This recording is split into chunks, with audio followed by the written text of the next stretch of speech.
The Whine and Cheese show is a Metaverse and NFT discussion and interview series brought to you by Metaverse Ventures Entertainment and host BEN68 and Morecheeese. Warning: the information and opinions within are solely the views of the individuals involved and contains content not suitable for anyone. G'day and welcome to Season 1, Episode 28 of the Whine and Cheese in the Metaverses show. We spoke to Sarah, aka WafflesKitty, about all the ventures she's involved in and info about upcoming info that you will want to hear. So plug yourself in and get ready to jibe along to a More Syrup Please episode of The worst show ever because of me. Whine and Cheese. Time for Whine and Cheese. Whine and Cheese. Time for Whine and Cheese. Cheese. One is a wanker, one's like it stunts. One's from Australia, one's from the Bronx. Talking about the Metaverse and NFTs. Interviewing all the real crypto G's.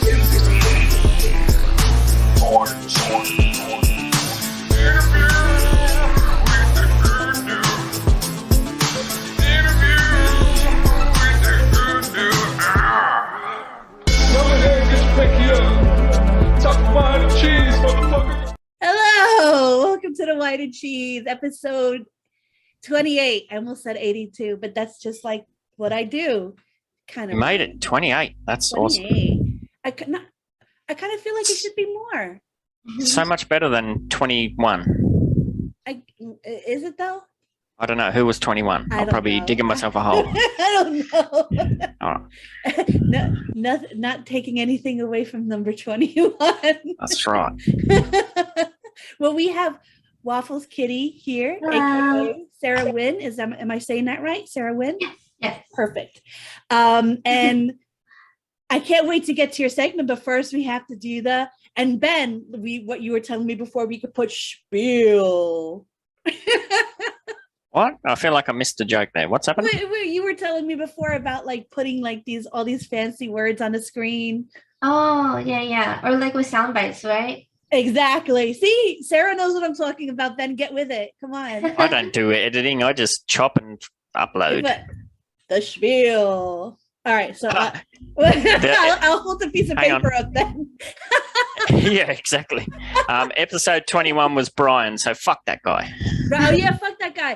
All right. So Brian is our He's our intern. Yeah, but he's made up, so we don't care. Just in case Sarah's like, oh my God, they're saying fuck somebody on our show. No, it's an inside joke. It's an inside joke. I'm pretty notorious for not cussing. Like even my friends were like, Sarah, just say it. Oh no, you don't have to. You don't have to. There's no expectations whatsoever on the show to be good or bad. So just be you, and it's perfect. What do you have behind you there? This is like my gaming chair. Oh, okay. All right. I thought it was like a unicorn, but I need new glasses. I like it. I like the background with the chair. It's all nice and matchy. My mad stacks. Now, all right. I like that. The spiel, Ben. What do we have to talk about? I don't know. You found these. Which one did you want to pull up first? I don't care. Look, you get a preview. I'm cheesy like Sunday morning. I missed this one. You can buy a house in the Metaverse, but why? Yeah, why would you do that? Why would we do that? Tell us, Mr. Grace Reader, Mrs. Grace Reader. So I'd like to get your input first. Why? Why would you buy a house in the Metaverse? I feel like because, like, looking forward, it's gonna be. We're the pioneers. We're getting all this stuff ready, and we're gonna be in the Metaverse soon. You got to live somewhere, right?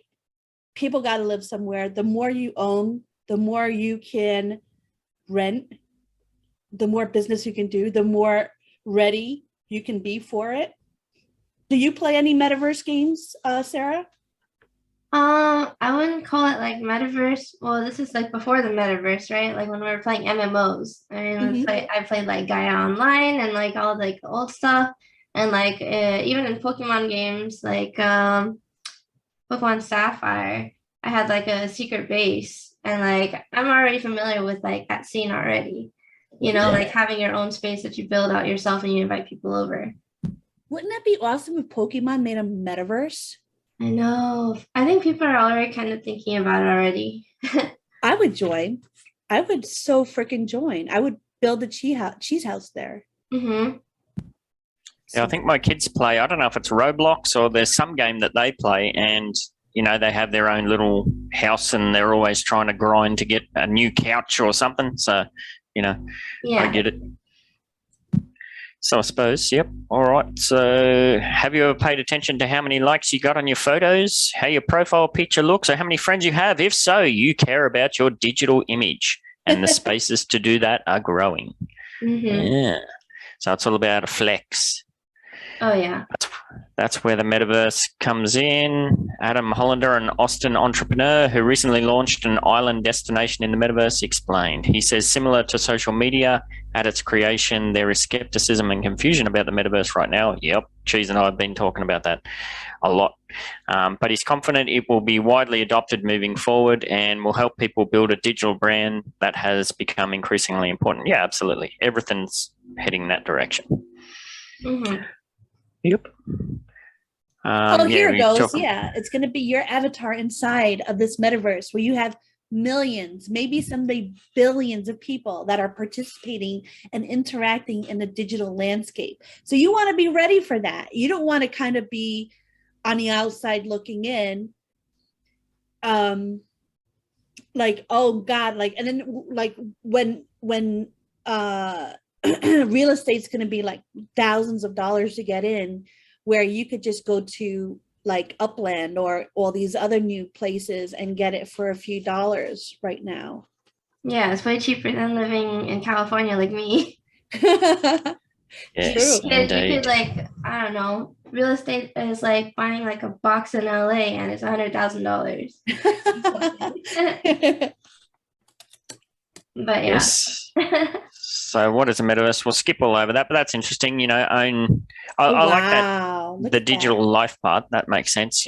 Own your own home, buy a dog, invite your friends over, put art on the walls. So this is everything that's been talked about, even in regards to Upland, as far as getting a pet and, now we're about to get cars and all sorts of stuff. So yeah, that looks cool. That is really beautiful. That looks like Minecraft. Where was he? Where's this guy building in? It's probably Sandbox. Most likely Sandbox. I don't think I mentioned it. Yeah, I don't think it mentioned it either. It just said he built an island. Mm-hmm.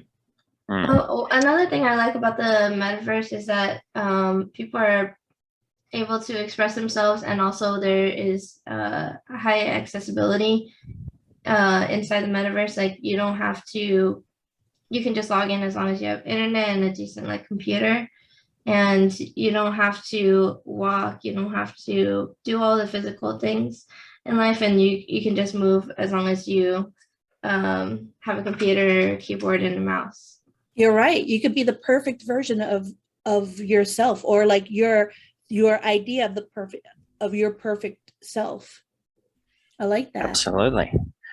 So yeah, this is the point of the article. Why? And this dude thinks that, well, he says, think about your social media now, the digital version of yourself that you used to stay in touch with people who live far away, to reach out to people would otherwise not be able to connect to, or create an image for yourself to people you may never actually meet in person. Like you and I, Cheese, we were talking and interacting for several dozen months, probably, well, maybe not that long, but for ages before we ever got face to face and said hello, sort of thing. Mm-hmm. So, and I even know like some of the friends and family members I have on Facebook, they're forever changing their portfolio photo or whatever it's called, and their background images and all that sort of stuff. That's all about playing around with the digital version of yourself. Yeah, the image you're putting out there. Yeah, like we're like putting all these different codes and trying to express ourselves to people we talk to online that we might not hang out with in real life. Yep, exactly. Absolutely. He says roughly 15 years ago, people were asking similar questions about social media as they are about the metaverse. Why not just call somebody, pop over to their house and talk to them? It just seems like such a foreign thing. It's kind of weird, isn't it? I don't leave my house. How am I going to do that if I don't leave my house? I don't even like calling people. I just ask them to text me. Yeah. Me too. Me too. Yeah. Well, when I think way back to when I was a kid, like if we wanted to see what our friends were doing after school or whatever, you'd get on your bike and you'd ride around, and you wouldn't even knock on the door. You'd see, well, there's no bikes out the front yard, so they mustn't be there.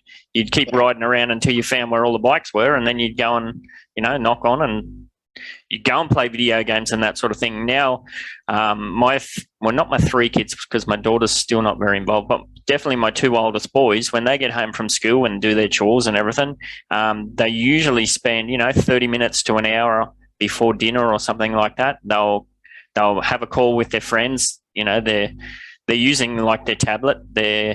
Sometimes they're playing Switch online with their friends, and they've got their tablet beside them. So it's what it is. Right. Well, instead of seeing like the bikes parked, you're seeing who's already in the Discord channel. You know what I Yep. mean? The avatars. Yeah, for sure. That's what I do. Yeah. Well, I want to ask you a question, Ben. Is your older son kind of like envious of your middle son's metaverse NFT of himself? Nah, he just does his own thing.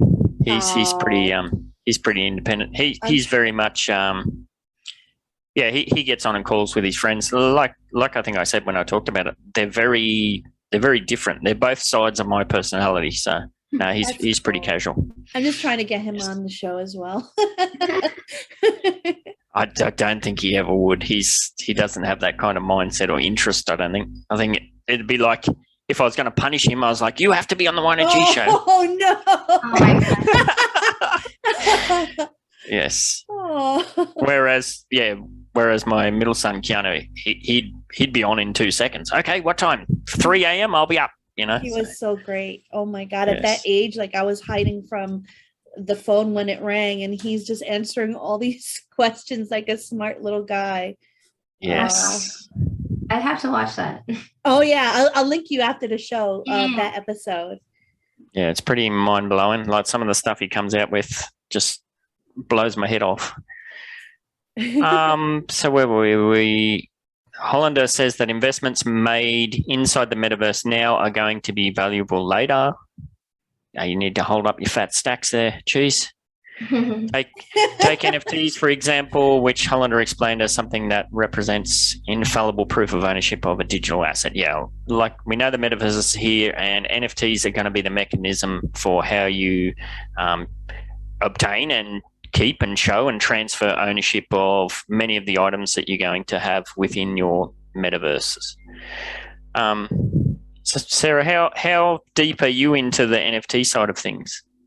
So I first started getting into NFTs maybe just last year, and I didn't own very much, but it was just an interesting concept to me, and I was still kind of learning about it. And then also learning about blockchain in general, since I never really delved into it. I knew it existed only because, everybody has that uncle who talks about crypto, and he's like at family dinners or like Christmas, and he's like, hey, can you make like a Coinbase account, and then I'll give you like crypto for a Christmas gift. And I had no idea what it was, and I'm like, I mean, if you're just giving it to me, I will go ahead and create an account, right? So I went through the process, and then I held on to, I think it was a piece of Bitcoin and a piece of Litecoin. And years later, which is like up until last year, I looked at it, I'm like, oh my gosh, when I looked at this, it was like $20 before, and now it's like $500 or something. Wow. Like that. And so I was like, okay, so this is something I should actually pay attention to.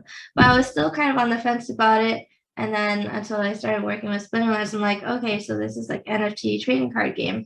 And I love playing Magic. I played Pokemon, Yu-Gi-Oh, all those stuff. So I was like, this sounds really interesting. And like, it's a combination of just like MTG Online or like Hearthstone. And I wanted to get more into it. So that's when I started to kind of pay a little bit more attention. And then I started learning about other blockchains like Wax blockchain and the difference between that and like Ethereum, like OpenSea and stuff. So I'm still a little bit new, so be kind to me. Everybody in the space has been extremely kind. Yeah, that's very cool. And I think that's kind of summed up what they say here. There's going to be very early adopters, folks that are paying attention to this right now, and there will be people that come into this years later because they almost feel pressured to, because there's a lot going on and they feel like they're missing out. So there you go. That's perfect example. Yeah, and that kind of goes back to me as well. I think just after I moved to Japan, I first kind of started to hear about Bitcoin through a friend who's a game developer, and I kind of looked into it and I thought, oh, well, that's kind of interesting, but never looked into it further. And yeah, it was years later after it had already blown up and got huge that's when I finally toe in. So yeah, hopefully we're in early enough this time around. We'll see what happens. I wish I had that uncle that talked about crypto. My family and friends hate crypto. Oh my well, God. You know what's weird? I am the crazy uncle that talks about crypto, so that's me.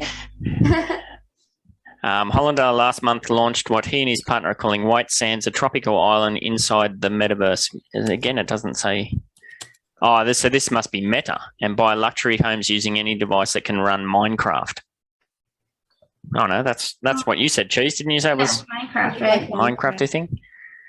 That space will open up to the public in the next few weeks as a way people can interact with each other and participate in events like golf, stand-up comedy, and hot air ballooning. Oh, wow. That's hilarious. Oh, there was a comedy club now in Upland. I was invited. Yeah, I did see that. Yeah, I'm in the Discord, but I just missed a show. And I definitely want to watch that again and maybe, get them on the show to talk about it and get them more viewers. Everybody is raving about it. And when I mentioned I wish I had an uncle like that, Sarah, you were going to say something. What were you going to say? Oh, I was going to say it reminds me of, I don't know if you know the meme of Pepe Sylvia. Yeah. It's Always Sunny. Yes. Just think about that image. I don't know if you want to search for it. I think you just put It's Always Sunny. It's Charlie in front of this really he thinks that there's a controversial thing going on, and and then in the background there's red lines connecting all the papers. Oh, that's a classic image. Yes, that one. Yeah. Yeah. That's what absolutely. I was thinking of. That's what people like my uncle. They're like, all right, dude, you do you, but don't get me involved or something. Or is it something, Uncle Pepe, I love it. That's awesome. But yeah. Yep. I was just thinking, people who build these things on Minecraft are amazing. If you look, you can just search on YouTube, amazing, replicas of anything. And the people who are behind it are just a huge younger audience that started off in Minecraft. Yeah. And it's amazing. And they're kind of now they're more relevant. I love the voxel art.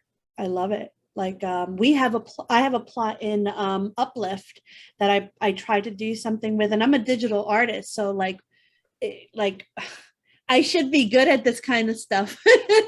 I used to play Minecraft all the time, and now it's just what the hell am I doing? It's so much different than what I remembered, but maybe I'll get back into that. Mm-hmm. Yeah, absolutely. All righty. What was the second one we had? What was that one about? Cheese. Well, there's one where you have to be careful. Oh, why?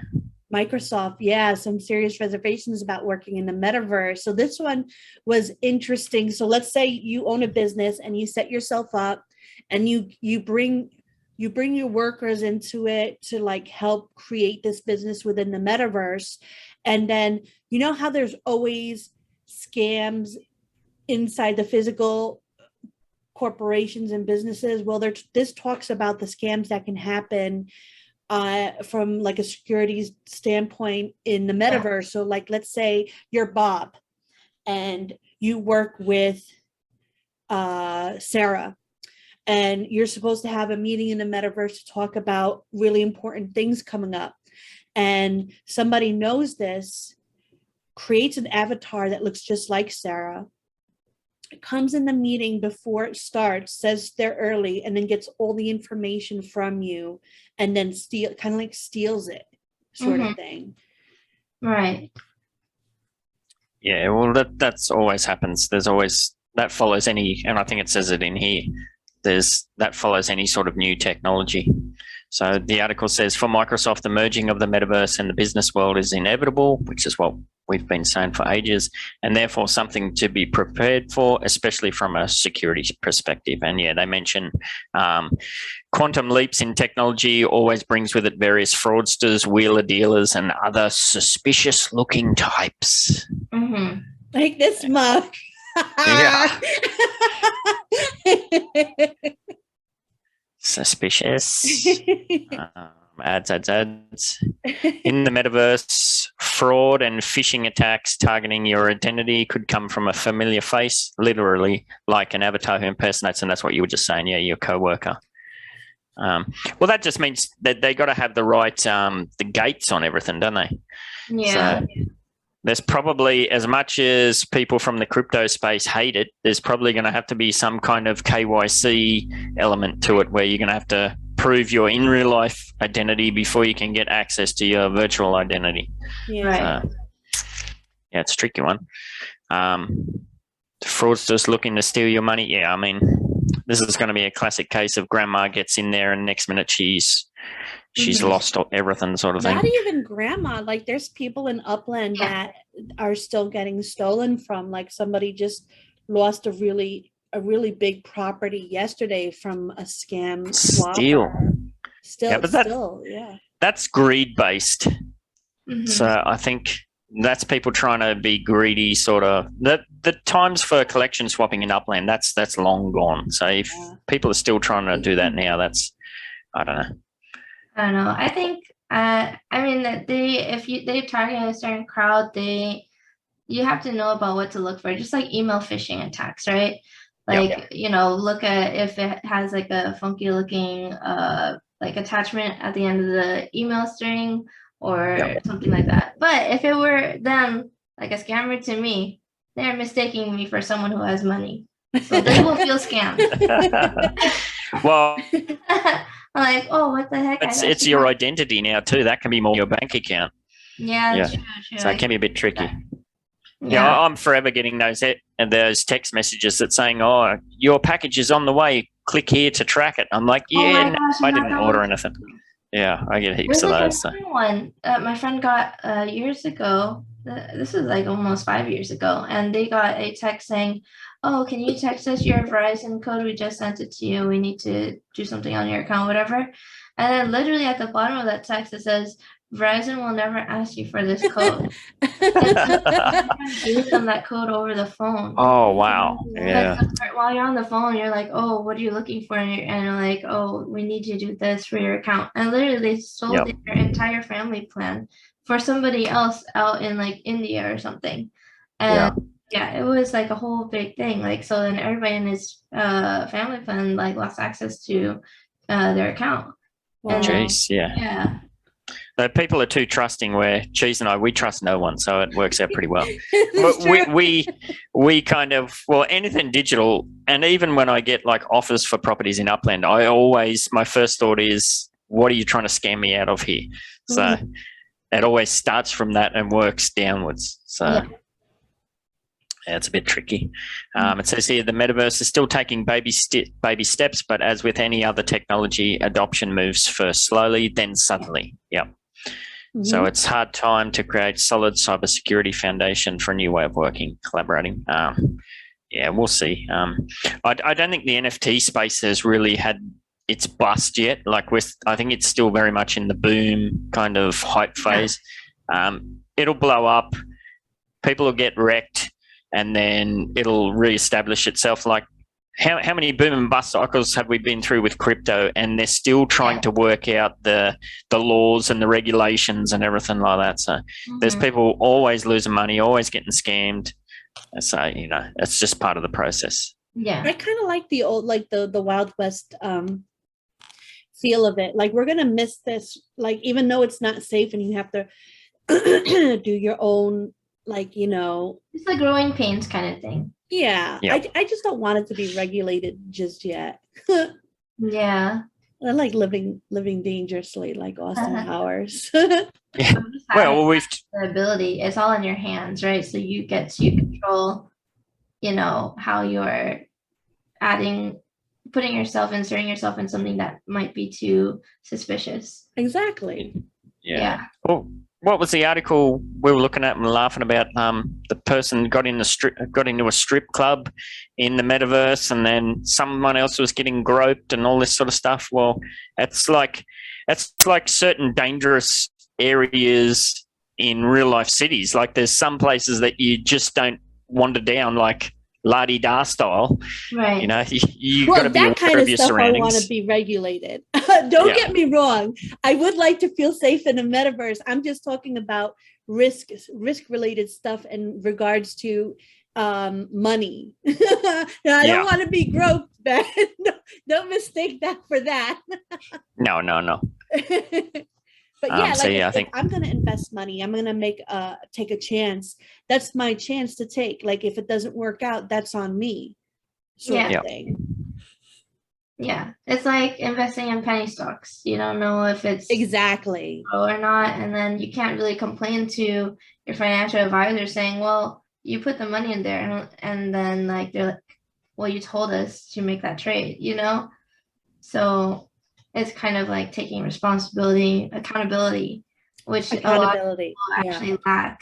Definitely. That's the perfect word for accountability. And it's true. Like that's the perfect description of it. Like penny stocks, you know, you buy a penny stock and you're taking a chance. If it doesn't work out, I'm not going to blame, you know, the government. I'm not going to say, oh, like, and then I'm gonna like, oh, we need rules for this. Like you're going to ruin it for everybody. Just take the loss. Buddy. Yeah. Take the L. Yes, some lessons are best learnt the hard way. Absolutely. Mm-hmm. Look at that. What? No, I thought you were talking about yourself with your crypto lessons. Oh no, God. Oh, there's plenty of lessons I've learned in that respect. Yeah, you just got to move on. Like people, and they do this within the Upland metaverse when they sell a property too, and they look back on it like 6 months later. Oh, I should have held on to it. I could have sold it for this, that, and the other thing. 2020 hindsight. You can't do that. That's crazy. Yeah. It's like people always joke at that bloke that what do you spend?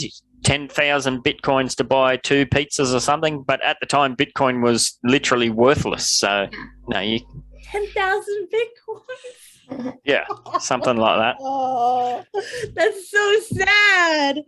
I don't know what I would do. How are we supposed to know, though? Yeah, and there's hundreds of stories like that. Yeah. Oh, I'd find a tall building. 10,000 Bitcoin, Ben. Yeah.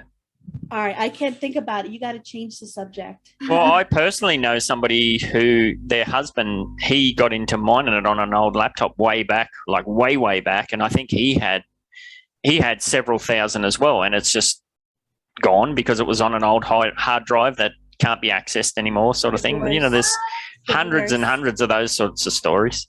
Divorce. Break it off. Yeah, the guy that forgot his seed phrase, right? Yeah, I think it was something to do with the actual access to the hard drive or something.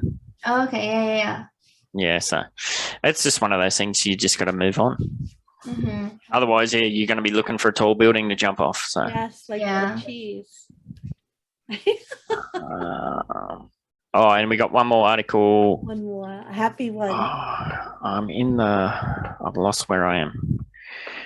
All right, let's have a look. Visa launches NFT program as it considers the digital art a new form of e-commerce. Yes, and I love this. Like just hearing that title makes me excited and giddy. It's like people are realizing that creativity is a commodity now, you know, and they're for a long time, art has been something that was like, you know, oh, it'll be worth something when they're dead. But like now artists are coming out and kind of like reaping the benefits and all this like video, like digital art and stuff like that and creativity. I don't know. I really like it. I feel like this is the best turnaround for artists to kind of turn the phrase what's it called? Starving artists on its head. Yes. Yep. Because Yes. that's one of the reasons why my family didn't want me to get into art. Like, what are you gonna do? Sell art? You know, like, oh, how much is that gonna make you? Not as much as if you were a lawyer or a doctor. You know? Yep.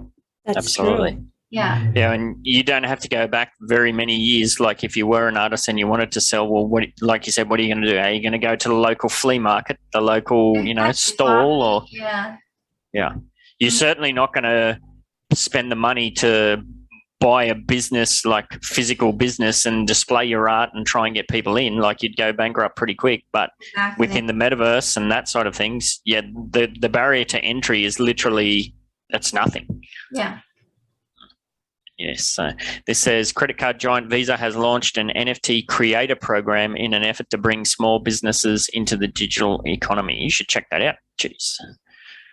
Yeah. I mean, I think they're more so like for businesses that aren't already in there, like Dunkin' Donuts or Starbucks. But that's amazing. Like this is something that is like, hey, this is what's happening. You need to be here. Let's make it easy for you. Come with us. Mm-hmm. Yeah.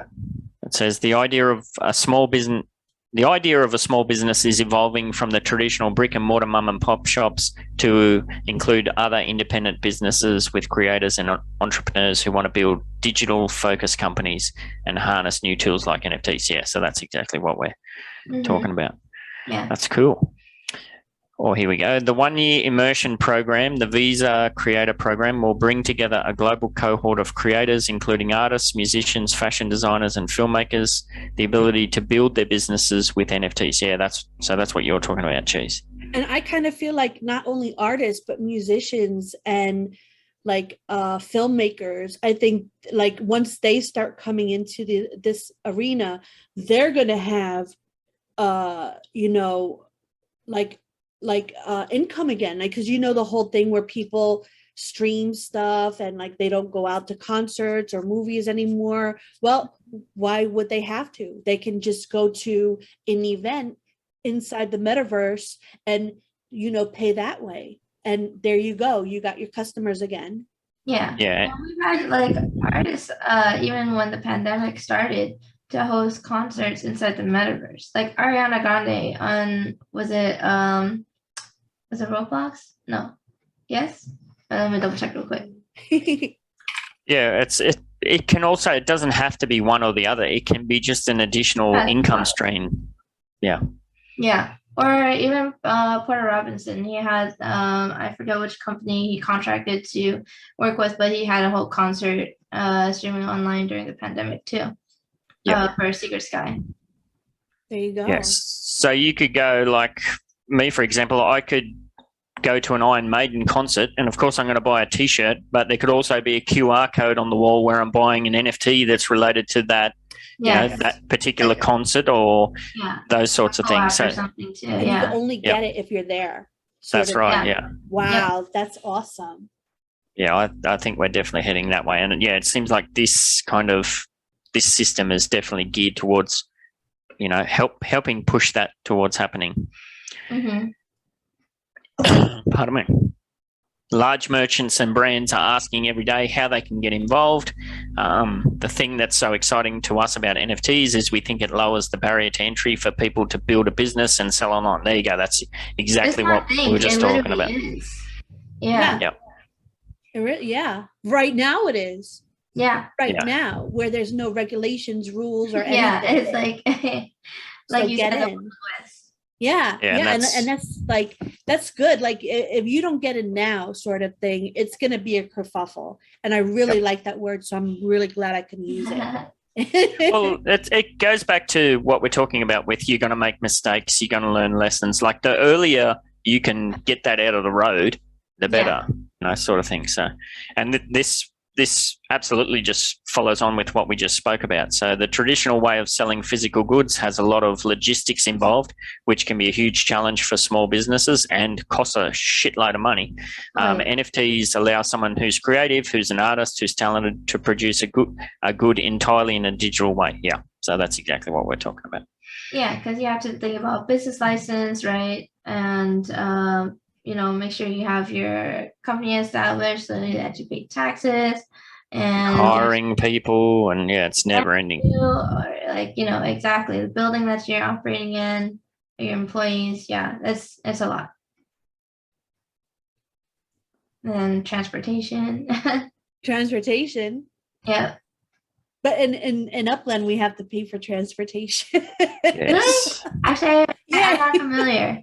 We have to take the train, or plane, if we want to go. Let's say I'm stationed in San Francisco and I'm buying properties there, and I'm doing treasure hunting there. And then there's an event over in Chicago. I would have to either take the train or plane over. And it's a very interesting concept. That I feel like this concept is ahead of its time, because pretty soon we might be, facing something like that. Exactly. And you should look into Upland. That's cool. Yeah. Not Metaverse financial advice. Send me a referral code. Oh, hell yeah. That's right. Oh, hell yeah.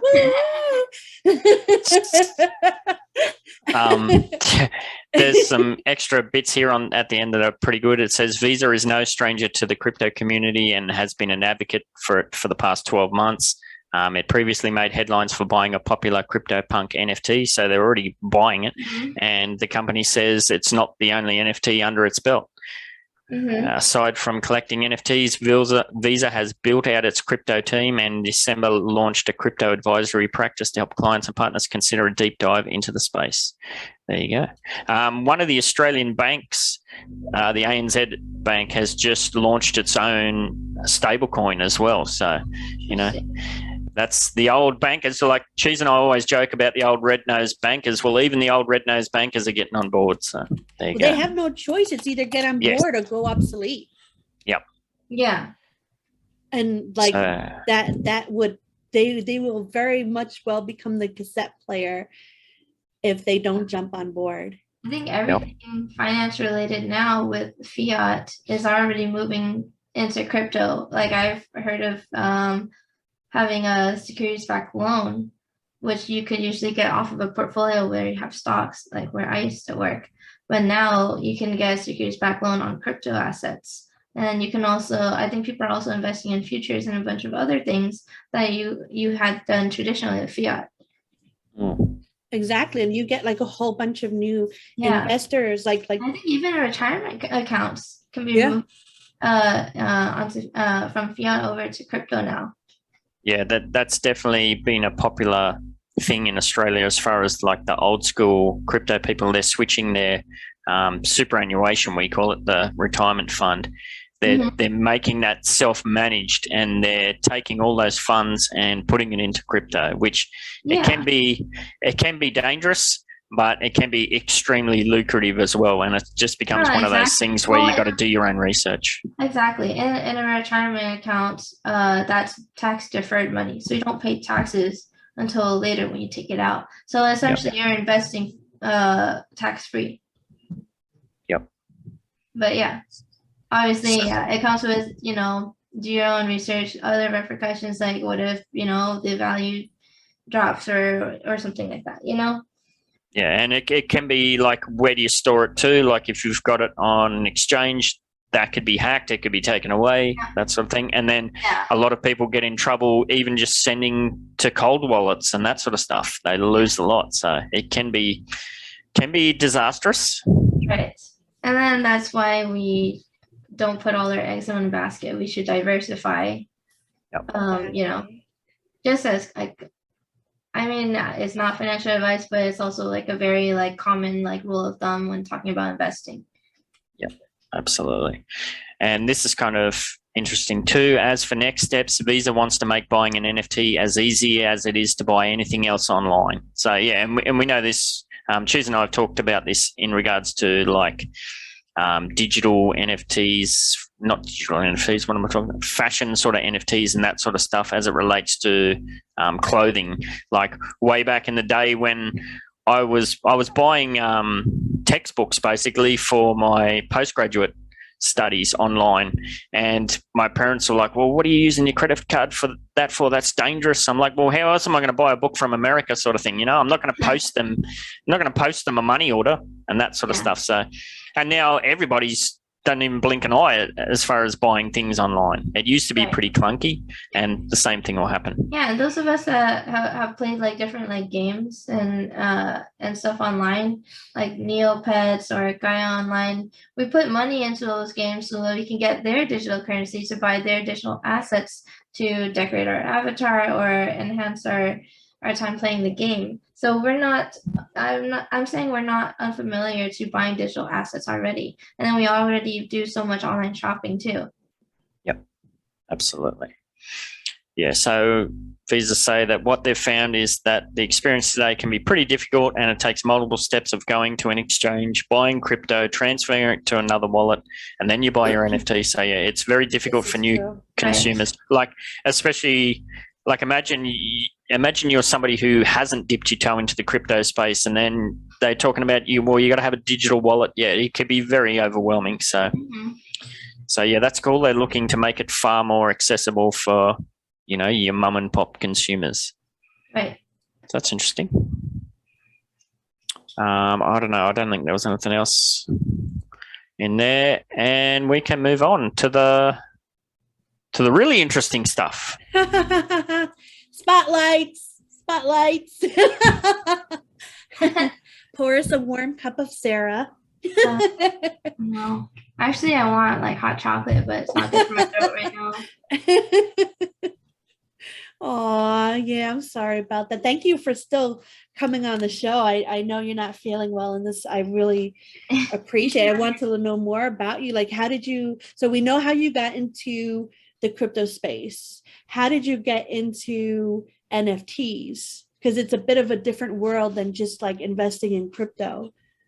It is. I think when I got into NFTs, it was because after I started working for Splinterlands and hosting Digicon, the sponsors at Digicon would give out these POAPs and like other NFTs. So when I got that, that's when I was like, oh, okay, I'll create a wallet here, or I'll, give them my MetaMask or whichever to collect these POAPs and different NFTs. And then when I looked at it, I'm like, I don't understand it that much. And then like one random time after the event, somebody like tried to make a bid on OpenSea for one of my stuff. I'm like, I got this for free. Why is someone bidding on this?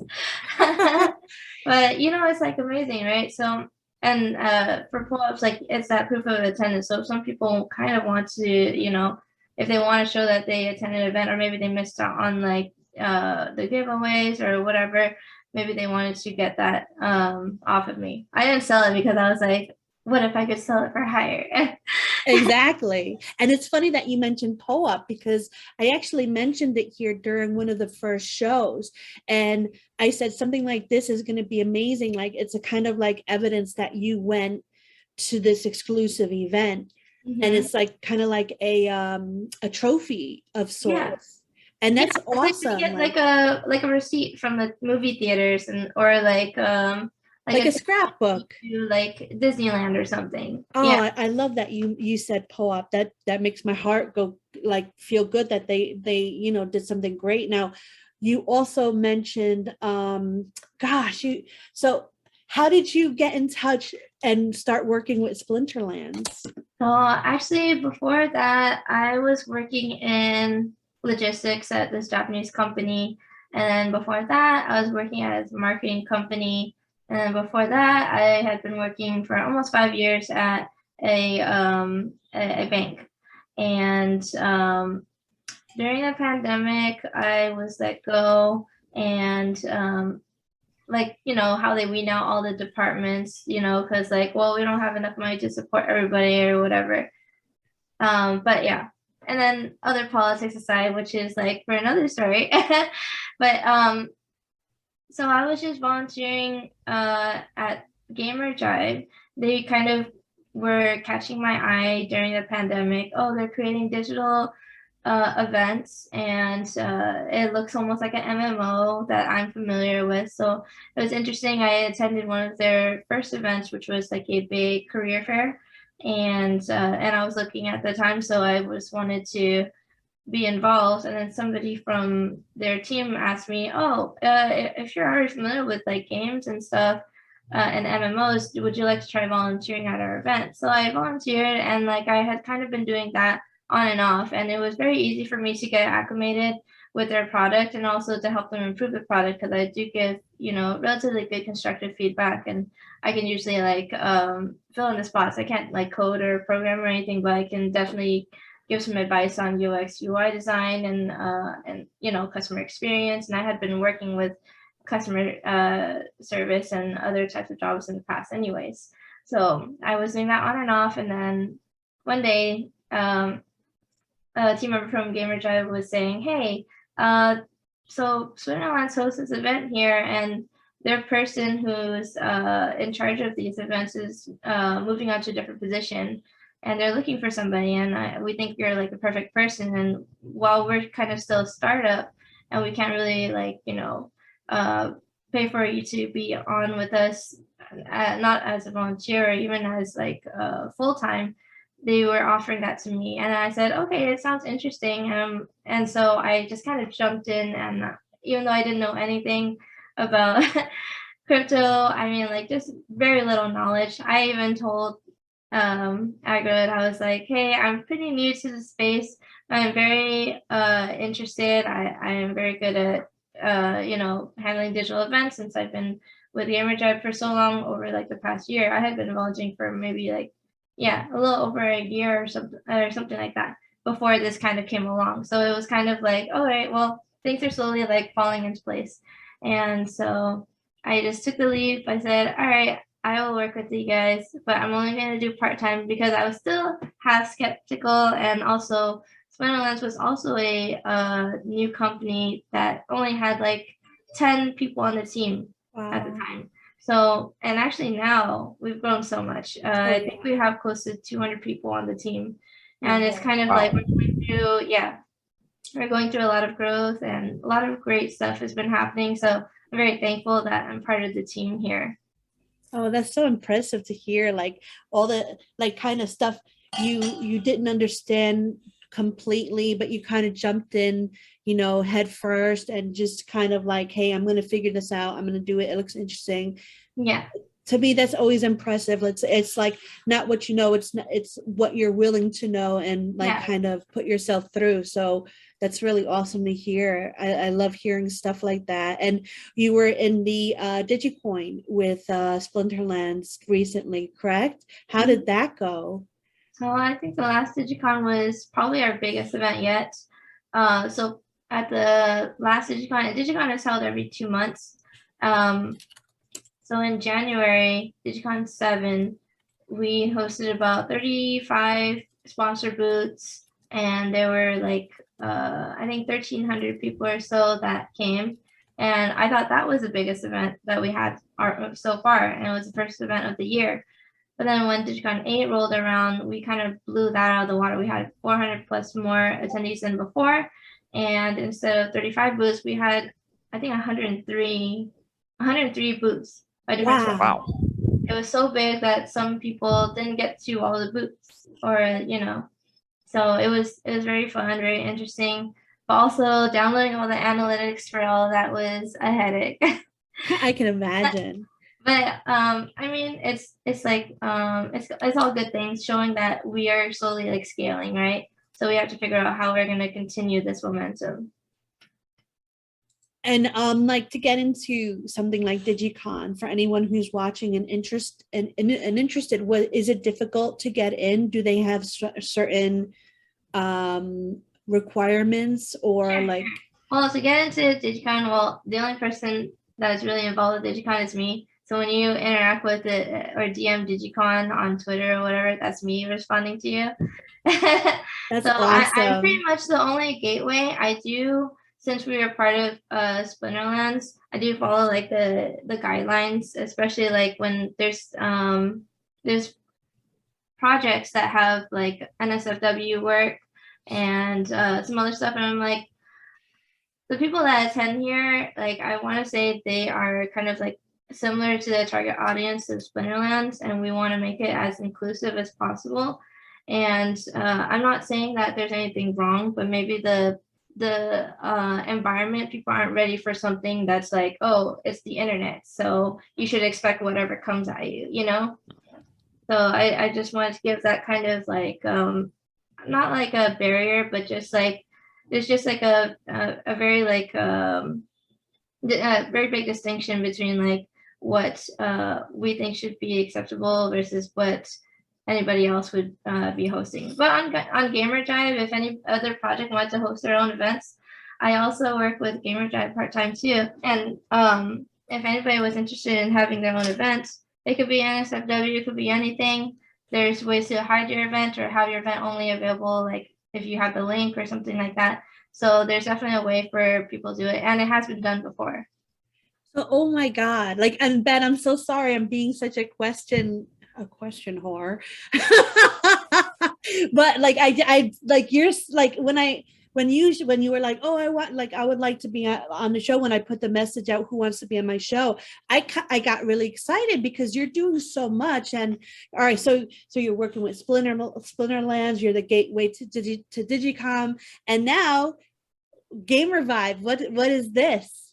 Oh, Gamer Jive. It's Gamer Jive. Sorry. No worries. Like, when I first heard of Gamer Jive, I was like, the name is interesting. Even I even told the team, like, what do I even think of when I even read the word Gamer Jive? I'm like, I don't like the name. But, yeah, Gamer Vibe. I know. So, What is it? Gamer Drive or Gamer Vibe? Jibe, like Jaibe. No, Jibe. Gamer Jibe. Vibe. Oh, yes. Hang on, I'm still confused. I can't type it. I'm trying to. Here we go. Jibe. Jibe. Is that correct? Yeah, I don't know what that is. Oh, yeah. Here, let me type it in for you. Gamer Jibe. Yeah, okay. Jibe. Yeah, because a jibe kind of has negative connotations. Like, that's kind of almost like teasing somebody. Oh, really? Yeah. I thought that's more of a jab. Yeah, it's a jibe, a jab. That's, yeah. Maybe that's Australian slang. Yeah. I don't know. Okay, gotcha. As long as it's not Gamer Vibe. I thought you were saying Gamer Vibe. That sounds like some kind of haptic thing. Right. I know. We won't. Yeah, I had to look it up. I didn't know what it meant. And it says to be in accord, to agree, usually used with a story that doesn't jibe with the facts. There you go. What am I, frozen? Am I? No. Oh, no, you could go. Yeah. Listen, this show is so relaxed. Hey, 1 second. I got to open the door. Sarah will be right back. Yeah. Oh, and good. we'll try to use jibe in a. Oh my God, that's what we can have for the sickos. What's that? Use jibe in a sentence. God. we gotta find out her Discord, and that's what they'll have to, or however she wants to be reached. We don't know if that's her, because she might have another website people could go to, but. Well, there you go. Then that's hidden within the episode. And then we do have, I know that for a fact that there's people who scroll through looking for the static to find the sicko segment. So. And there's nothing wrong with that. There's nothing wrong with that. If you could, just like a cheat in the video game, if you could do it, if you can figure it out, you got it. I don't know. Does Sarah know that whole side of things, that you do a free episode themed NFT every episode? Okay, so if you haven't watched the Whine and Cheese show before, Sarah, what I do is every person who comes onto our show gets one of my Whine and Cheese NFTs, and it's all digital pixel art, and I do it from scratch. And I'll talk with you before, make sure everything, like, you're in agreement or whatnot. But like, I would love to do an NFT about you and just kind of like find something really cool. Like maybe you're on that horse flying through the clouds over there, or we could find something that you talked about. So these are some of my NFTs. Oh, that's so cool. Yeah. And this is Dog. He's in the UDU. He talked about himself. He's living in Japan, and those are the cherry blossoms behind him. This always happens to me. Yeah, me too. Wonder why. It Atomic sucks. Hub. I think it's like a loading issue on their part. Get your shit organized, Atomic Hub. We're going to get Nina on. Give him a smack. Anyway, yeah. And so Cheese does that. I did that Ben picture that you saw him and his Atomic Hub profile. I love to do faces, digital art, and like I'll basically just doodle it while I'm talking to somebody. I do in the MBE Discord. I don't know if you're in there. If not, I'll send you an invite. Yeah, send me the link to that. Oh yeah, and I do live art in there. That's awesome. Let's see. I did have one question. You said you're on the Splinterlands team. Does that mean you're not allowed to have an account and you can't play? No, I think I think that would be kind of dumb. If like I work for the company, I can't even play their game. Look at that, Ben. What you said. Well, you know what I'm going to say, don't you, Cheese? Yes, I do. And brilliant. Say it. What is it? So Cheese and I are heavily involved in Upland and the Upland Metaverse. And one of the things that occurs there is, and we have had instances where community members have moved on to being officially involved in the team. But as part of that process, they have to forgo their Upland account. You cannot be on the team and play the game and have an account. That is interesting, because wouldn't you want people who are invested in your product, and then when they start working with your product, to get additional perks on that product? Well, it's also about knowing the ins and outs of the day-to-day things that people have to deal with, as far as, you talked about the UI and that sort of stuff, like that there's an increasing disconnect between what the players experience and what the team's working on. Like, we're constantly raising issues about bugs or ways that the game could be improved. Once you become an employee, you kind of disconnect yourself from the community itself. So then how are you supposed to bridge the gap between, being like a player and then starting to work to create the things that the players use? Yeah, I guess they're a bit wary because where all the keys are, and you can kind of and insider trading sort of stuff. I mean, but there's ways around that. So you just got to have the right checks and balances in place in the back end. Now you just sent us a link that has some of your stuff. Here we go. Yeah. This is a very informal website I just created. It doesn't even have a real domain, but I try to encourage myself to do more art, and so this is just a little bit of my stuff here. All that's very cool. Here are from past Inktober, kind of forcing myself to just make something every day. Oh, that's awesome. That's so WafflesKitty, what's the story behind that? Yeah. So one of my friends, he wanted to play this game that's very similar to D&D. Sorry, I have some friends over, all involved in crypto, so they're like, that's cool. Yeah. But anyway, so one of my friends wanted to play some game that's called Mouse Guard. I want to say it's called Mouse Guard, but it's like a D&D type game. And they're like, I've never played D&D before, so I don't even know what I should do. And they're like, build your character.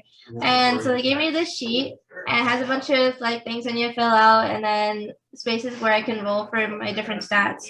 And they're like, think of a name and then draw a picture of what your character is so you could play. And then I was just thinking of the two things that I had in my mind: waffles, and I also like cats, right? So I was like, all right, I'm just gonna name it WafflesKitty.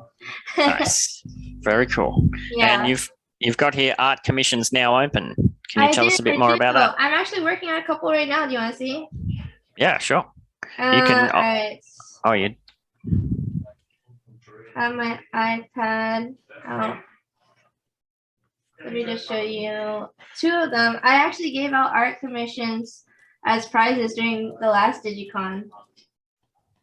Oh, yeah, and there's within the website there's a way to submit requests for commissions and that sort of stuff too. Oh So yeah, I went through all this stuff. I have like my own like FAQ, like my all this. So here's you saw this already on the website. I don't know if you can see it too well.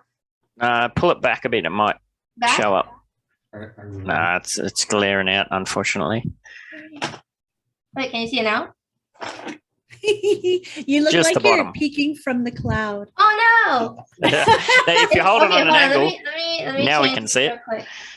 I'll or change. if you have it on your computer, you could share screen.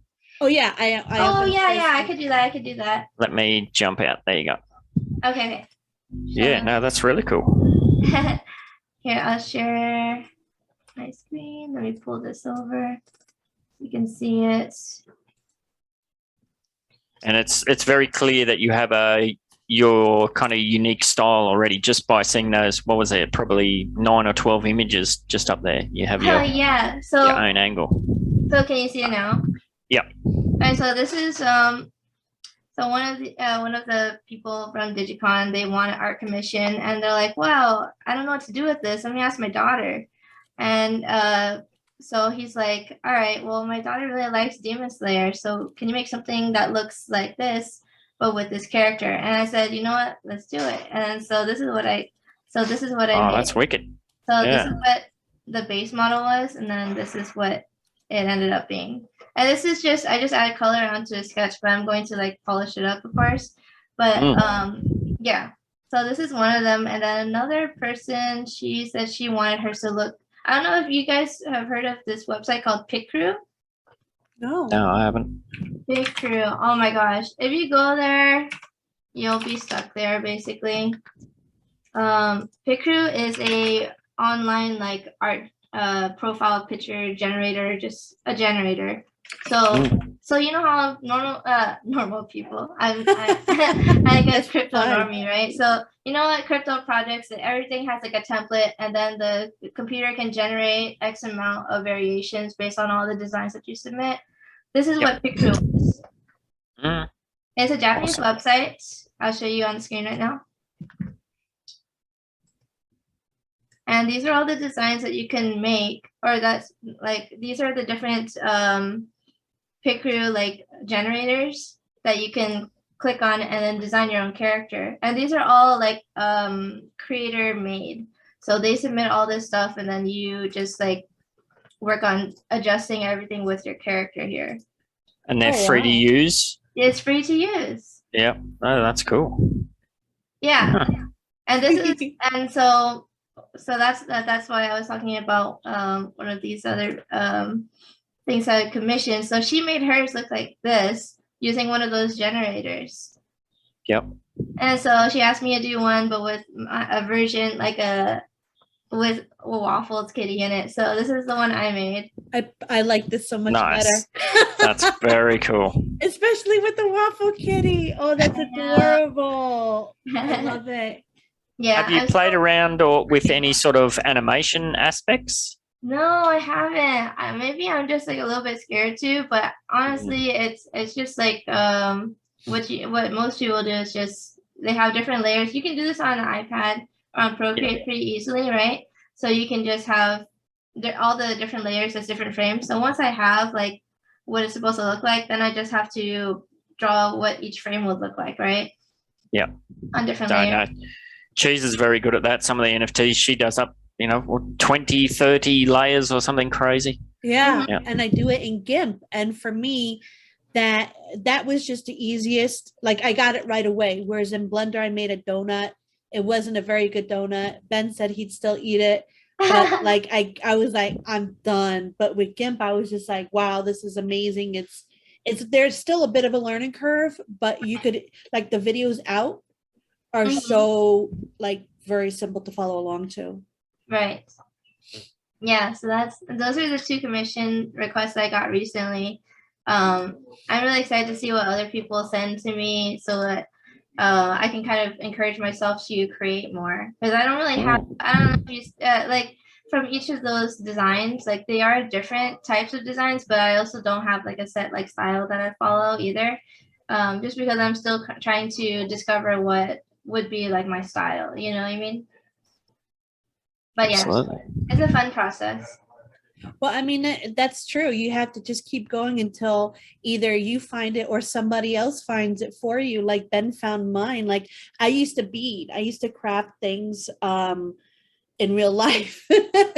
And then I think I showed Ben some of my stuff, and he was like, "Oh," and I said I could bead everything that I graph, and he's like, "Well, can you do my helmet?" I love those types of art. Like I love traditional art like that. Like one of the things that I really like is origami. I have like a whole gigantic like box of like all kinds of different paper. Oh, cool. I have some stuff that Yeah, bring it out. Show it. Oh my God. Lotus. I don't know if you can see Wow, that's like really detailed. Holy crap. Oh my gosh. it. That's beautiful. I love it. But yeah, I want to do more of stuff like that. But at the same time, I also know that like digital art is big for me too. So I wanted to kind of familiarize myself a little bit better. Well, why don't you do like make an origami, a really detailed like that, and then link it to an NFT? Yeah. Yeah. You're getting there. Yeah, I want to get there too. Because cool. Ben is what made me get into NFTs. I didn't know about it, and he introduced me to TD, and he taught me all about it. And I'd be willing, like, I'd love to extend that to you. We could do like little meeting get-togethers, and make you famous. Do like collabs with cheese and waffles. Oh hell yeah, dude! Here we go. Yeah, you can have your art, and then I can better than pencil. waffles and kitties and cheese. There you go. Money, right? That would be amazing. Oh my God. Yes. Yes. I think an untapped market too is like family portraits. I commissioned a game developer artist friend, I don't know, probably 10 years ago now, to do up a portrait of my family, and I always get comments on it when people visit. And I think, Cheese, you've spotted it in the background a few times. That's so cute. Yeah, so he has his own style, obviously, and I said I wanted something that reflects Japan, like for my wife, and also Australia. So, and our three kids got to pick one item that they could have. Like my daughter, she has her favorite little dolly, and my eldest son was all about Pokemon, and Keanu, my second son, he's all about turtles. He loves nature and that sort of thing. So I like turtles. I think. I used to have the this. I got this from the shady like Vietnamese like turtle peddler, like next to like this weird like plaza. And I don't want to say it's Westminster or somewhere around there, but he was just rolling this janky looking cart with a bunch of turtles with the red stripe. Yep. On their neck. Yeah. So I asked my dad if we could buy it, and so we got like 4 turtles from there, and they're so cute. They're like tiny. They're like this small when you get them. Yeah. How big do those get? It got this big. Yeah, wow. they get massive. Yeah. But I also have like a neighbor. He doesn't have a turtle, but he has a tortoise, and it's probably like way older than he is too. It's like 70 years old. Wow. Aww. Yeah, some of those pets like that. Same with some of the parrots. They outlive their owners. That's crazy. That's amazing too. When I was young, I used to want to free them from their shell. I'm like, why are they stuck in the shell? No, I wouldn't. I didn't touch anything as a kid. I was very scared, coward of a kid. And like my mom's like, no, that's their body. And like, I'm like, I always thought she was lying to me. Well, you see those cartoons, and like it'll be like not Bugs Bunny, but there'll be the cartoons, and the turtle will jump out of his shell and run away, sort of thing. So, yes. Yeah. Here's this green little alien body there, and I was like, free the turtle. Pulling it by the head. Oh my gosh. Horror. If you kept going with that line of thought, I think we'd have other things to worry about, but I think we're fine now. Yeah. Oh God. I didn't even touch dirt as a kid or trees. I was a I was a weirdo, but moving on. Was? What? What's this was word? Hey, it's not weird. It's not bad to be weird. No. Yeah. Personality. Yeah, we'll go with that. Okay, So- so you wanted, I think you had a question too about Digicon, right? About when the next Digicon is. Did you want to? Yes. I think When is the next Digicon? I just updated the website yesterday at like 3 a.m. So I Oh think wow! So we're the it's on first to website hear right this. now. So we're the first to hear this, Did you? huh? I did have it there. There it is. Oh, it's loading. My computer's an old donkey. That's Digicon 9. There you Or is go. that the one you just had? You're one of the first people to know when the next Digicon is because I just updated it yesterday, or actually today, like 12 hours ago. So wait, this is saying this is the wrong one though. That's saying the one that you've just had, isn't it? No. Digicon 8 was in March. Oh, May. Sorry, I'm thinking of March. Yeah, I'm just blanking on it. Yeah, May. Oh, very cool. Yeah. So that's Awesome. that's when the next Digicon is. It's gonna be exciting. I'm working on the event deck right now.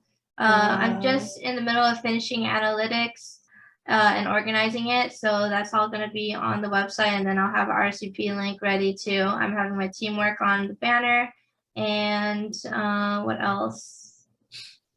Yeah, I think that's mostly it. I'm just waiting to get the banner, create the event. And the cool thing too about when you create multiple events on the Gamerjai platform is you can just duplicate the event and then you can fill in the blanks so you don't have to like completely start from scratch. That's Oh so yeah, and there's cool. options to register and Oh yeah. frequently asked questions. I have a blog that's scheduled to go out on Friday, which is tomorrow. So Yep. that will also feature a couple of analytics there and like a little mini summary. And then on the website, there's also an event archive on all of the previous events. And I joined Digicon when it was Digicon 3 and 4. I was kind of shadowing, and then 5 was kind of when I was going solo. So that's what's up there now. And yeah, I try to post as much as I can about Digicon on our blogs, and it's fun. It's a fun event. Cool. I think every event I like lose my voice. Aw. Well, that just shows how fun it is to talk to all the different people in the community, kind of coming to the same place. So We It's really definitely fun. have to go, Ben. And it's around this time, so maybe an hour earlier. Well, it's open 24 hours for all 3 days. So when I was in there probably most of the day, and there's anywhere from 30 to 300 people inside at the same time Wow. Wow. at any hour of the day. I came in, it was like 3 or 4 a.m. for me. And I was like, hey, what are you guys doing here? And they're like, we're from Australia. And I'm like, oh, I guess that kind of makes sense because you're all the way on the other side from me. So I'm in Pacific time zone. Yeah, it's Yes, almost 2 it's- for us. It's like what, like 7 a.m. for you? It's the 1st of April here. Yes, here in the future.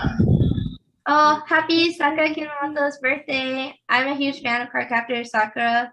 And like her birthday is April 1st. Oh, There you happy go. birthday. Anime and all that other stuff too. So yeah. I also can speak, and I spent like an 8-day trip in Japan before, mostly in Tokyo. And it was very fun. I want to come back. And if I go back, I might visit you. Well, I don't live there anymore, unfortunately. We moved back. We moved back several years ago. So yeah, Aw, we're back in Australia at the moment. dang. Then the next time you go on a trip, maybe we can like, just hang and whatever. So actually, can you Aw. speak fluently? Not fluently. My Japanese was better 10 years ago.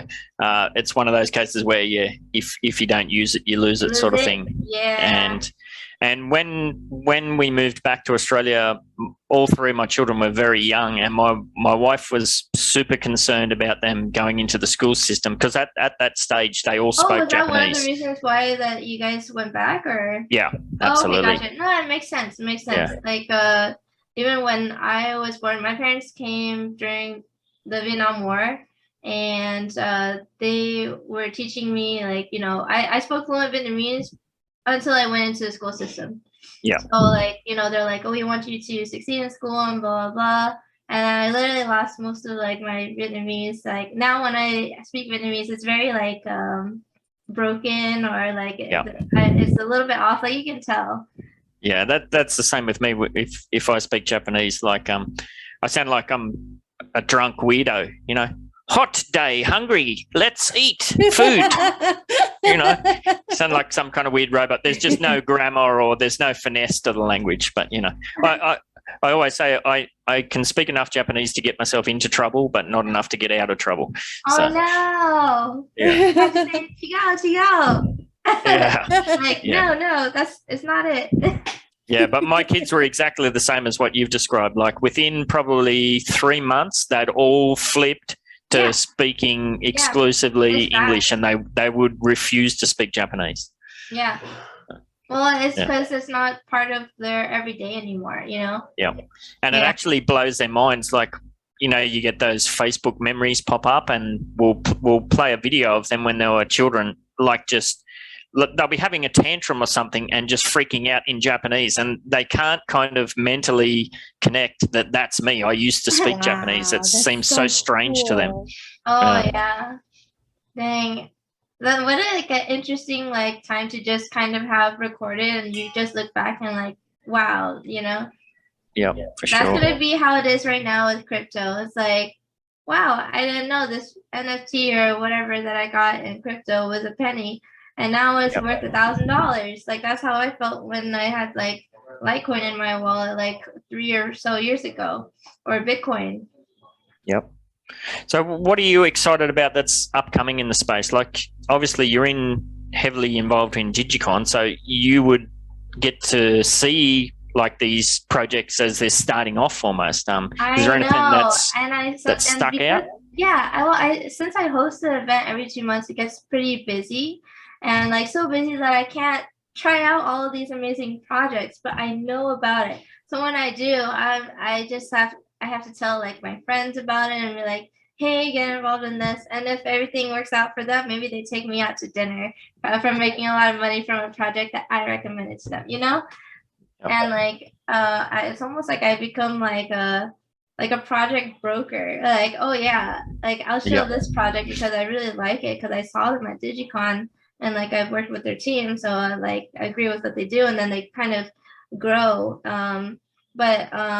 Yeah, I'm really excited. One of the things that Splinterlands wants to do is to have a hybrid event. And so we're thinking about where to have like our physical event, and then how the hybrid experience is going to look like too. So I'll be involved with a little bit of that. Cool. Yeah. So hopefully this year, maybe Q4. If not, like we still have Digicon every month or every 2 months. Are you concerned at all? Like, Cheese and I have spoken to a few people who, they got into this space, and I'm definitely in this category as well, where the metaverse, NFTs and that's your hobby, but then they transfer over to it becoming their job, and it becomes a job, Less of like, yeah. Yeah. Is that something you're concerned about? Yeah. So like, how do I best like phrase this? I mean, if you're very passionate about something to the point where it does like become your job, you got to introduce a little bit of balance there. I'm like, you have to, one thing that I struggle with myself and like other people in general, it doesn't even have to be with work, or boundaries. And so like, you have to set like a personal boundary, like how you're going to balance, that work-life balance, right? So how are you going to mediate through that if this is what my job is? And like for me, like I'm one of those people where no matter where I am, like if it's a job I hate or if it's a job I love or anything, like I'm still like I don't lose that passion because I am very self-driven. And so like I'm like, if I'm gonna get this job, then I'm gonna get it right. That's gonna have like my brand on it. So like I treat it as, if I'm like talking about myself as a brand, I don't want it to get lost in like just feeling like I hate my job or anything, because that's me losing my brand. Like if you know what I mean? So I think there's that. And then also like with the boundaries part, like all right, so I'm not going to stay in the metaverse until I can't sleep, or you know, so I'm like, all right, have like an alarm, like, all right, looks like my time in the metaverse is up or whatever, so I'm gonna go to bed, or I'm gonna remember to use the restroom, like remember I'm a human being. I know Ben messages me sometimes and I answer back. He doesn't expect me to. He's like, Cheese, what is it, 4 a.m. there?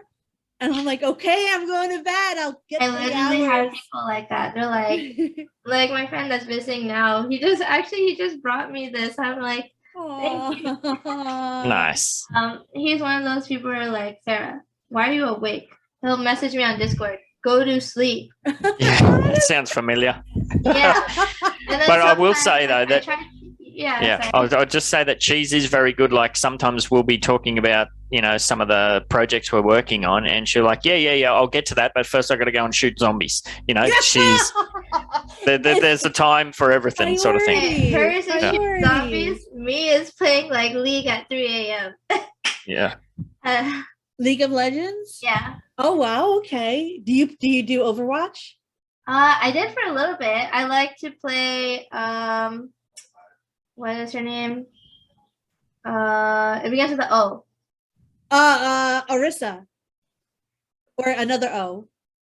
Oh, maybe it is Orisa. Is she the tank? Yes. I like to play Orisa, and then I like to play Diva, and then I like to play Diva's fun. I love Diva. Is it Torbjorn?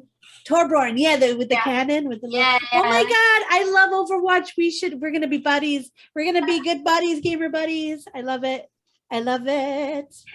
You could play now with me and my husband. Oh yeah, cool.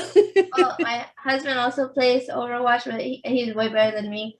And then we just both play League a lot with our friends. We don't even care if somebody's good. Like we just like to play and have fun, and we're always laughing or yelling at each other. Yeah. He doesn't heal me. And then lately he's been playing Phasmophobia. Oh, I have that too. I hate it. My desk is here. His desk is like 3 feet away, and we have like our own computer room here. But like when I see at the corner of my eye, like that, you know, when you get caught by the ghost and the hands come out like this. Yes. Oh my god! I get like chills, and my hair stands up, and like. I love it. I don't even have to hear it. I just see it at the corner of my eye. I'm like, ugh. I scream a lot too. Like I'm surprised nobody came and like knocked on our door. Like, are you okay? I'm like, Sully, they think you're killing me. He's like, maybe I am in a video game. Yeah. But yeah, most of the time, like I just play League or the other game on there, Teamfight Tactics, and then or I play that on like my phone or something. But yeah. Oh, I just realized this is what my phone looks like. Is it an avocado? Yeah, it's an avocado. Oh, that's so cute. It's also a pouch, so like I can keep my keys and stuff in here. Oh, that's awesome. Keys or chapstick or whatever. And I like that you have your phone like as a necklace. Like, oh yeah, you can just wear it as like a satchel. So like you just have this and then you just wear it.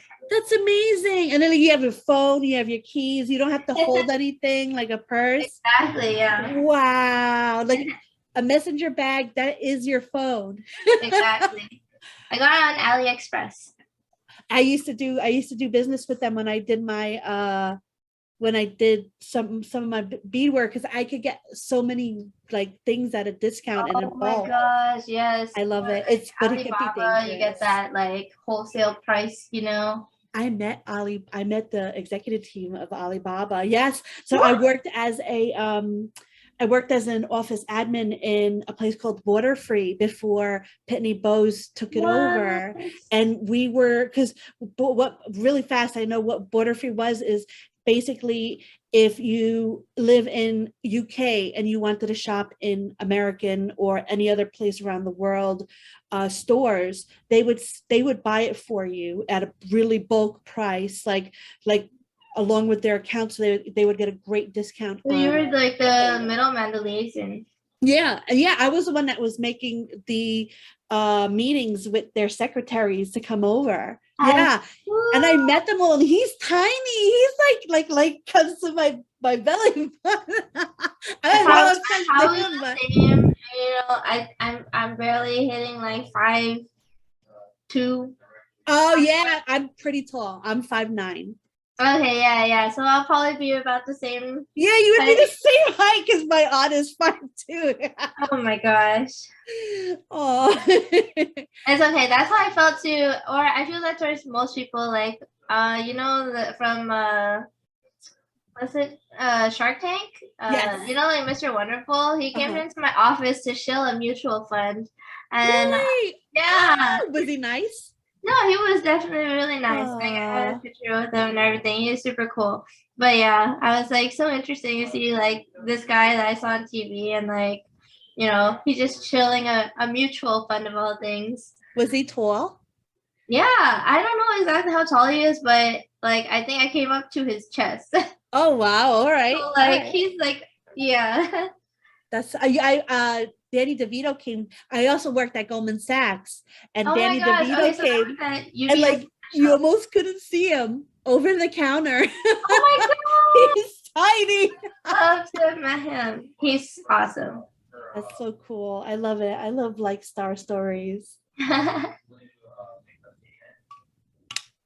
Oh man, this was awesome. This was really freaking awesome. Like you're so interesting, and I'm thank you so much for coming on. Yeah, no problem. My only last question would be like when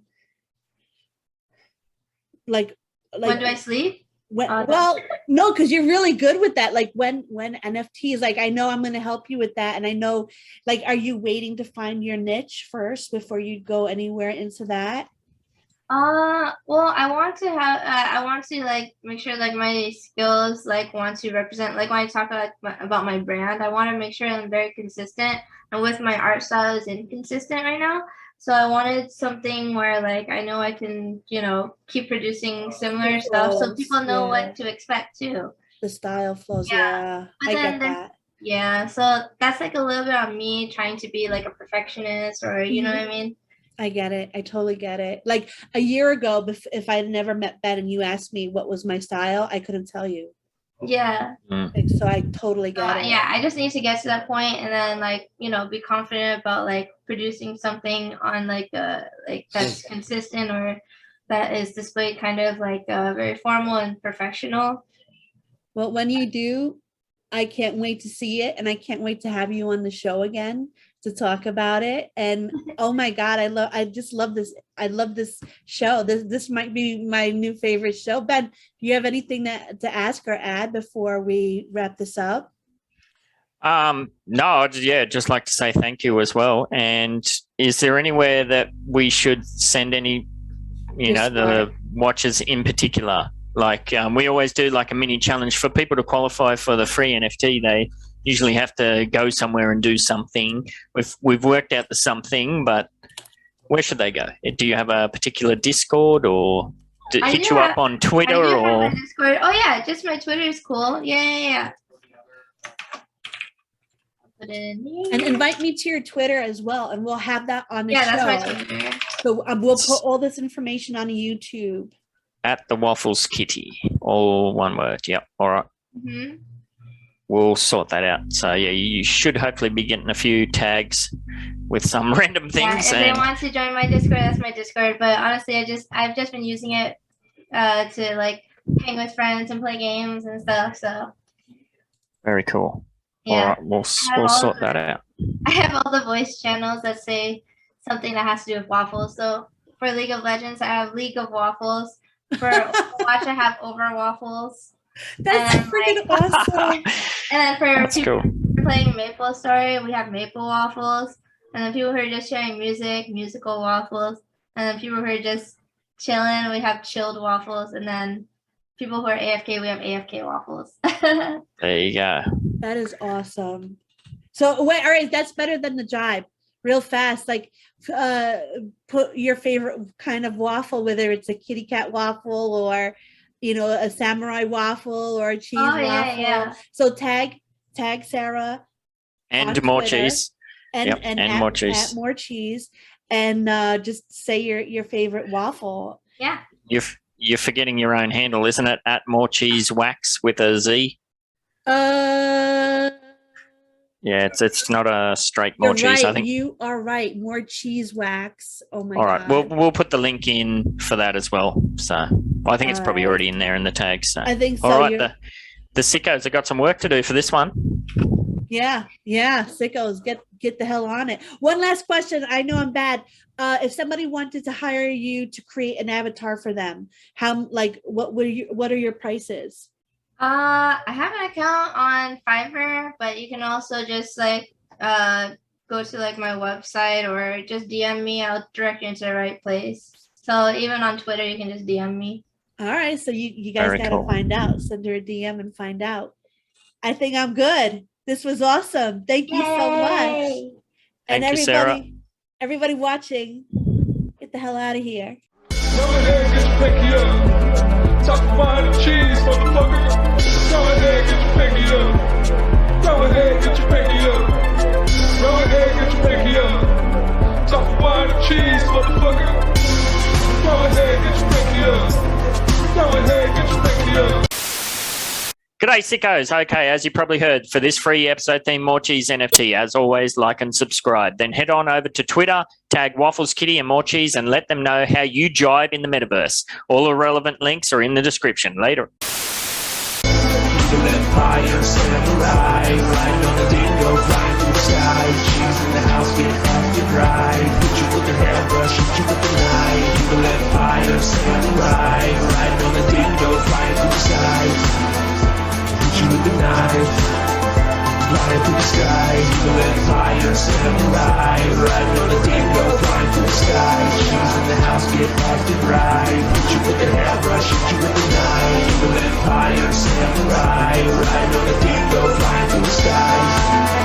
Hit you with the knife, flying through the sky.